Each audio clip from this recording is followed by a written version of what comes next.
दोस्तों, महाभारत के वन पर्व में एक रोचक कथा आती है जिसे यक्ष प्रश्न के नाम से जाना जाता है। यह कथा न्याय, धर्म और ज्ञान का गहरा संदेश देती है। कथा कुछ इस प्रकार है।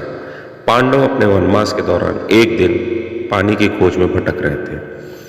सहदेव एक जलाशय पर पहुंचे, लेकिन जैसे ही उन्होंने पानी पीना चाहा, एक अदृश्य यक्ष की आवाज आई, हे सहदेव, यह जल पीने से पहले मेरे प्रश्नों का उत्तर दो, अन्यथा तुम्हारी मृत्यु हो जाएगी। सहदेव ने इस चेतावनी की उपेक्षा कर पानी पी लिया और तुरंत मृत्यु को प्राप्त होकर गिर पड़े। फिर एक एक करके नकुल, अर्जुन और भीम भी आए और जल पीने की कोशिश में गिर पड़े। अंत में युधिष्ठिर जलाशय के पास आए।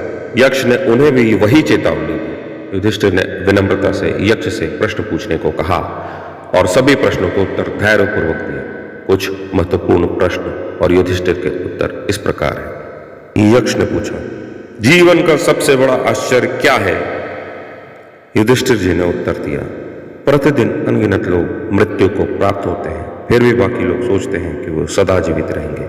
यही सबसे बड़ा आश्चर्य है। यक्ष ने पूछा, मनुष्य का सबसे बड़ा धर्म क्या है?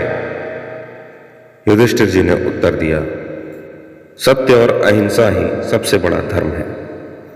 यक्ष ने पूछा, मित्र कौन है? युधिष्ठिर जी ने उत्तर दिया, संकट में जो साथ दे वही सच्चा मित्र है। युधिष्ठिर जी के उत्तरों से यक्ष संतुष्ट हुआ एवं प्रसन्न होते हुए कहा कि युधिष्ठिर, तुम अपने किसी एक भाई को जीवित कर सकते हो। तो युधिष्ठिर जी ने नकुल को जीवित करने की इच्छा जताई। यक्ष ने आश्चर्य से पूछा, भीम और अर्जुन जैसे बलशाली भाई होते हुए भी तुमने नकुल को क्यों चुना? युधिष्ठिर जी ने उत्तर दिया, मैं सत्य और न्याय का पालन करने वाला हूं।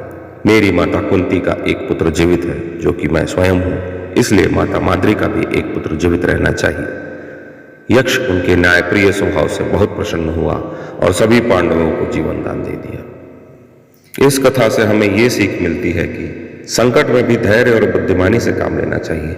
धर्म और सत्य का पालन करना सबसे बड़ा कर्तव्य है। मृत्यु अटल है, इसलिए जीवन को सार्थक बनाना चाहिए। यक्ष वास्तव में धर्मराज युधिष्ठिर के पिता धर्म थे, जो अपने पुत्र की परीक्षा लेने आए थे। इस परीक्षा में युधिष्ठिर जी सफल हुए और अपने भाइयों को पुनर्जीवित करने में भी सफल रहे।